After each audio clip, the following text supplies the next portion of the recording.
ફોનમાંથી receive ન થયું. Second phone ઉપર મેં રિસીવ કર્યું તો મને કે મમ્મી મને એક્ઝામ આપવાની ના પાડે છે આ લોકો સ્કૂલમાંથી, અને કહે છે કે ફી અત્યારે ભરો તો તમને એક્ઝામ આપવા દઈએ અમે એમ.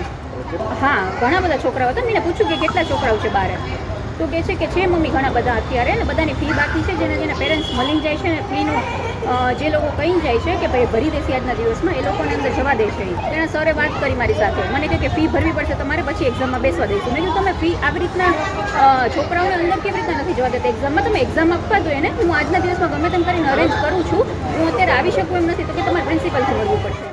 કારણ કે આખા વર્ષના અંતે જ્યારે વાર્ષિક પરીક્ષા વખતે પણ જો ફીસ તમારી બાકી હોય તો સ્વાભાવિક વસ્તુ છે કે પૂછી પણ શકે છે.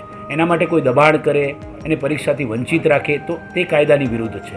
એટલા માટે અમે સદર શાળાનો અહેવાલ મેળવી અને સદર શાળા દ્વારા આ પ્રકારની કોઈ ભૂલ થયેલી નથી તેવું પણ જાણવા મળેલું છે. એટલે આમાં કોઈ પણ પ્રકારે કોઈ એવી ખોટી માહિતી મળેલી હોય તેવું જણાય છે, અને છતાં અમે શાળા मंडल पास लेखित में पण खुलासो आ बाबतनो मेळवी लीधो छे। आज एक परीक्षा चालू हुआ है और सब बच्चे एक बच्चा आया है और परीक्षा दे रहा है। बच्चे सारे एग्जाम दे रहे तो कैसे खड़े होंगे बाहर? मस्ट भी कोई गलती हुई होगी। बच्चे तो एक एग्जाम दे रहे हैं, फुल अटेंडेंस है।